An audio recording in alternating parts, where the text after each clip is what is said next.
Good evening, everyone. At this time, I'd like to call to order the special meeting of the President of the Board of Trustees of the Village of Tinley Park, Cook and Will County, that will be held here Tuesday, April 16th, 2024, with the village clock at 6:30 p.m.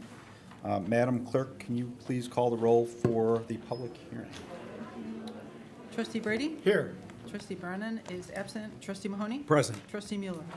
Here. Trustee Shaw? Present. Trustee Sullivan? Here. President Glutz. Present. Thank you. We have a quorum, so at this time, we will start the public hearing for our 2025 budget. In conformance with the state statutes, a notice of public hearing was published in the newspaper on April 5th, 2024. And proposed budget has been available for public inspection at the village website since April 5th, 2024. At this time, I'll now ask for a motion to open the public hearing. So moved. Motion? I'll give it to Mr. Shaw, and I'll give the second to Mr. Brady. Madam Clerk, can you please call the roll to open the public hearing? Roll call for item 1A. Trustee Brady? Yes. Trustee Mahoney? Yes. Trustee Mueller? Yes. Trustee Shaw? Yes. Trustee Sullivan? Yes. That motion carries. The public hearing is now open. I'll now turn it over to Hannah, our Assistant Village Manager, to go over the budget for us. Thank you, Trustee Mueller. So as you all know, we've started our budget process way back in October. So wanted to go through and just kind of give where the just about final numbers are at. So again, just to recap process a little bit, we had a initial presentation of the draft budget at the Committee of the Whole on April 2nd. We're here tonight with the public hearing, again showing the near final numbers of where the budget stands. And then we'll have the final adoption of the budget on April 30th. The budget has been posted on the village website and here at Village Hall for inspection. We haven't received any questions. And any questions we have received from the board over the budget process last several months, we've addressed with you all. So just wanted to give a quick recap of where we're at and where things stand. In terms of our general fund, in good shape. If you see the second column, budgeted revenues exceeding expenditures. So our general fund, that's what covers all of our operating departments, police, fire, marketing, all the different departments within that fund. In terms of special revenue funds, this is things like motor fuel tax, things like the asset forfeitures that Chief mentioned earlier today, and a couple of our other special revenue funds. You can see, again, just kind of looking at the different columns, we do have some expenditures that exceed revenues, but with that being said, with cash on hand, available funds, and you look at the bottom line balance, you see that we do have plenty of funds available for all budgeted expenditures for the upcoming fiscal year. Similar with the capital project funds, obviously we have a lot of capital projects going on, lots of infrastructure, our downtown Harmony Square. Capital project funds cover our TIFs as well. So again, if you're looking at the bottom lines, we have the available funds to fund all of the expenditures that we are accounting for. Debt service funds, a couple of good things here. You see some of our prior debt rolling off. Good news, we really only have the 2021 bond series debt that is outstanding. And other than that, we had refinanced our 2013 general obligation bond when we had the 2021 bond series taken out. So other than that, no general obligation bonds that are outstanding. So again, in good shape when it comes to our debt service funds. Enterprise funds, you can see our water funds and our commuter parking lot funds. Water funds continue to not be in the greatest shape, but slowly starting to get better little by little. Again, if you're looking at the bottom line, ending balance, we have the funds available for all of our expenditures. Fiduciary funds, also in good shape, covers our police pension fund and our escrow fund. So just bringing all of the different funds together. If you can see budgeted revenues, it looks like expenditures exceed that, but with the available cash we have on hand, obviously our ending balance is in good shape, and we'll have a balanced budget. We adopt on behalf of the library as well. Their board has already approved their budget, so this is just to give a quick insight for the library. Things are all good on their front. Again, as I stated, their board has already approved their budget. And then this just gives you a quick total of the library and the village combined. In terms of personnel, this is the same information that was presented at the Committee of the Whole, again on April 2nd. The only one position was removed based on the comments from that meeting. So you can see that the funds are available, and this increase to annual operating expenditures is reflected in the general fund numbers that are posted. I did want to take a second here to address, with the personnel. I know last time there were some comments about the public safety staffing, in particular the patrol officer positions, and whatnot. So I wanted to take a second to address public safety, especially as it relates to the police department. So there were comments made at both the first presentation, the last Committee of the Whole, again on April 2nd, and online since, that were admittingly frustrating to us as staff because they just simply weren't true and created some rumors out there. So with that being said, I wanted to just go into some details about our police staffing and try to clarify some of that. First and foremost, I do want to give this whole board credit for their dedication to public safety since day one. We are at the highest staffing levels that we've ever had here in the village. And that's not cheap. So I give this board a lot of credit for their willingness to add positions year over year. We had a staffing study done a few years ago, and since that staffing study, the board has authorized an additional 18 sworn positions. So that's 13 patrol officers, 2 sergeants, and 4 commanders. In terms of quick math, I would estimate that's nearly an additional $4 million of year over year annual operating expenses. As part of that, we've added a new K-9, we've got 2 school resource officers, we've added the street crime suppression unit, and more. That staffing study that I referenced recommended adding 12 patrol officers and 2 to 3 commanders. So we have since surpassed all recommendations of that study. In terms of hiring, we've hired 43 new patrol officers since the study. Keep in mind we have retirements and promotions and things that do require some backfilling. But 43 hires over the last several years has been a massive undertaking. We've had 3 different entry-level patrol officer exams in 2019, 2021, 2023, and we will be hosting another one this summer. We've also had 2 sergeant promotional exams in 2019, 2022, and we're having a 3rd this upcoming June. We proactively added a lateral patrol officer register during COVID, knowing academies were shutting down, to ensure that our staffing levels didn't hit emergency and we stayed as fully staffed as possible. So when it comes to hiring, I also do just want to quickly explain the process because it can be quite lengthy, which is why I say that hiring 43 new patrol officers is a big deal.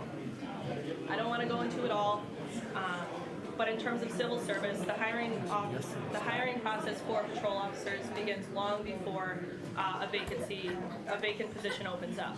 It begins with a written exam that takes place over the course of several months, and those lists typically are refreshed every 2 to 3 years. When an eligibility register is needed, the commission advertises, like I said. There's a written exam, there's an oral interview, and there's multiple processes that take place over the course of that process. Ultimately, once that process is finished, an eligibility register is established. So when a candidate is certified off of that register, they are given notice to begin a pre-employment hiring process. That pre-employment hiring process can take anywhere from typically 1 to 2 months, just depending on how quickly a candidate can get those tests done. If a candidate fails any portion of a pre-employment test, then we have to move on to the next candidate and start that process all over again. So again, I mentioned pre-employment can take about 1 month to 2 months. And then from there, as an entry-level officer, you do an admin week with us first, and then you go into the next available academy seat that we have. Academies are often 3 months long or so, it just kind of depends. And then once graduating from an academy, then a patrol officer has to go through our field training program, which is also another 3 to 4 months. So I point all this out to say that it takes, on average, at least 10 months to get an officer fully through pre-employment hiring, through the academy, through FTO, and onto the street on their own. So when I highlight that we've hired 43 patrol officers since the time of this study, it really is very impressive and a big undertaking and dedication. So the other thing I wanted to point out too is that at the previous meeting, we had mentioned, and again, as it relates to the personnel and the budget, that there were 6 requests for patrol officers from the police department. but we were only going to authorize one additional for the upcoming fiscal year. Again, there were negative comments made about that, so I wanted to clarify as to why we're only recommending one. We've had several discussions with the chief, and, you know, he understands and supports as well.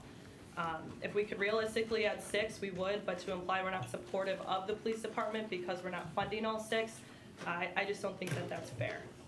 So I wanted to explain why we're only recommending 1 right now. There's been many positive things happening within the police department the last few months with a lot of internal growth.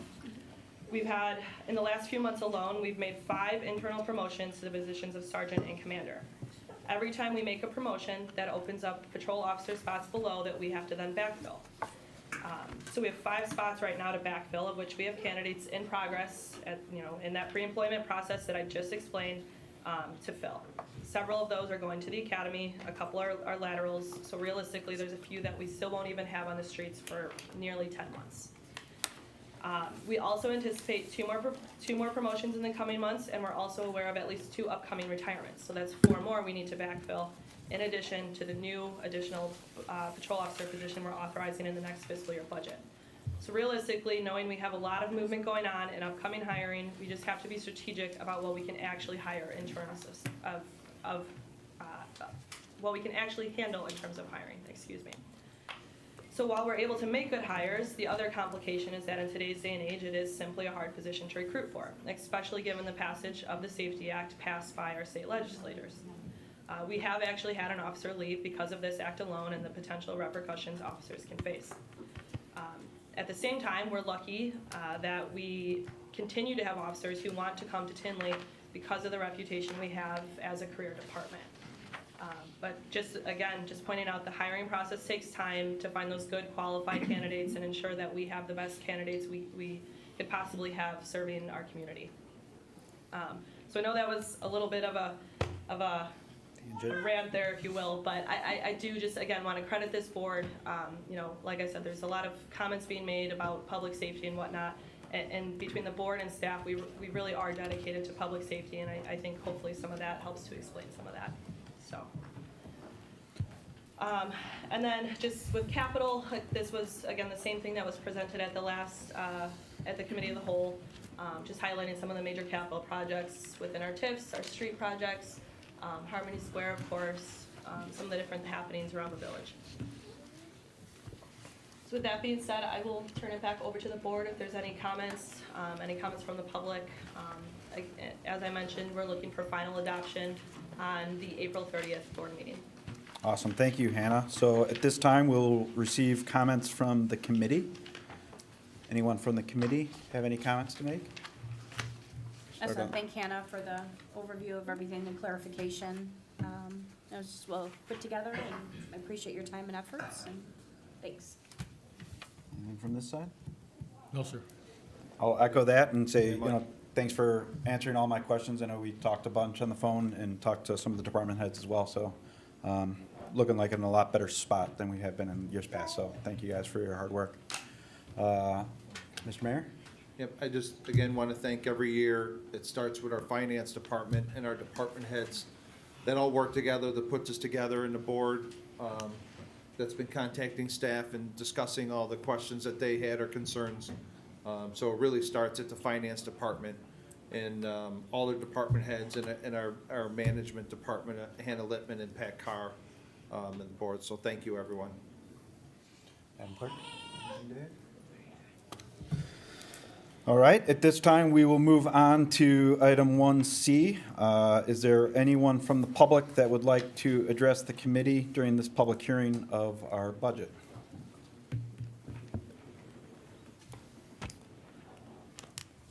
Let the record reflect there is none.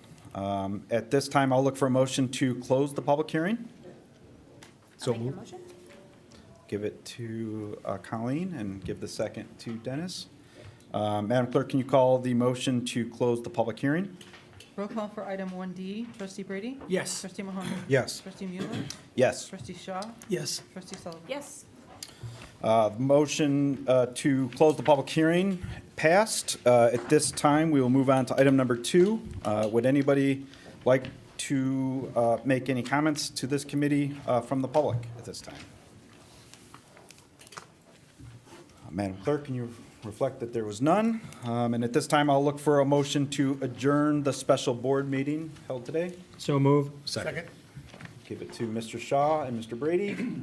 Madam Clerk, can you call the roll to close the special board meeting? Trustee Brady? Yes. Trustee Mahoney? Yes. Trustee Mueller? Yes. Trustee Shaw? Yes. Trustee Sullivan? Yes. That motion carries. We are adjourned at 6:45, and we'll be back in a minute to start the regular board meeting.